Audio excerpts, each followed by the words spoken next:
মিরাজ আমরা বসায় রাখছি, নাইম শেখরে আমরা বাদ দিলাম। কেন বাদ দিলাম? ক্যারিয়ার জুড়ে জাতীয় দলে পর্যাপ্ত সুযোগ না পাওয়া নিয়ে আক্ষেপ করা ইমরুল কায়েসের দৃষ্টিতে তার মতোই পরিণতি নাইম শেখের। শ্রীলঙ্কা পাকিস্তানের বিপক্ষে সিরিজ ও টপ এন্ড টি-20 মিলিয়ে ৯ ম্যাচে মোটে ১৩৯ রান নাইমের। তবুও ইমরুলের মতে আর একটু সুযোগ দেয়া যেত এই ওপেনারকে। নাইম শেখরে আমরা বাদ দিলাম। কেন বাদ দিলাম? It's too early. একটা ছেলে ২ বছর ধরে ডোমেস্টিক ক্রিকেটে এত ভালো খেললো, আমরা তার একটা টুর্নামেন্টে একটা ২টা-৩টা ম্যাচ দেখে আমরা তার বিবেচনা করে ফেললাম যে না, হি ইজ নট ক্যাপেবল। আবার অনেক ছেলেকে আমরা ২টা-৩টা সিরিজ ২টা-৩টা বছর টানা কন্টিনিউ করে যাচ্ছি, তারা ফ্লপ করছে, তাদের ক্যারিয়ারটা সেটেল করার জন্য তারাকে আমরা আগায় নিয়ে যাচ্ছি।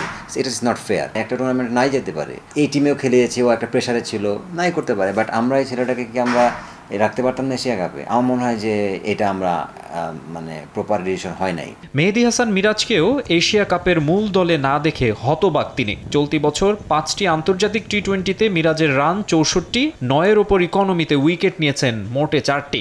ডানহাতি স্পিন অপশন হিসেবে শেখ মেহেদীর ওপর অতি নির্ভরতার যৌক্তিকতা খুঁজে পান না ইমরুল। মিরাজ বাংলাদেশে আমরা সবসময় বলি যে সাকিব আল হাসানের যদি কোনো পরবর্তী কোনো আসে রিপ্লেসমেন্ট, হয়তো মিরাজ হবে। আমরা এই ধরনের প্লেয়ারকে আমরা বসায় রাখছি, আমরা চান্স দিই না। ভাই, এই ধরনের প্লেয়ার যখন আপনার বেঞ্চে থাকবে তখন আপনার টিমে একটা স্ট্রং একটা থাকবে, বেঞ্চ থাকবে। সো যখন আপনার টিম বেঞ্চ স্ট্রং থাকবে, দ্যাট মিনস আপনার কম্পিটিশনের লেভেল বাড়বে। এখন আমরা একজন অফ স্পিনার আছেন, ও ভালো করলে ওরে খেলাতে হবে, খারাপ করলে ওকে খেলাতে হবে, আমার কোনো অপশনস নাই। কে আছে কে নেই সেসব ভেবে এখন আর কি লাভ? দল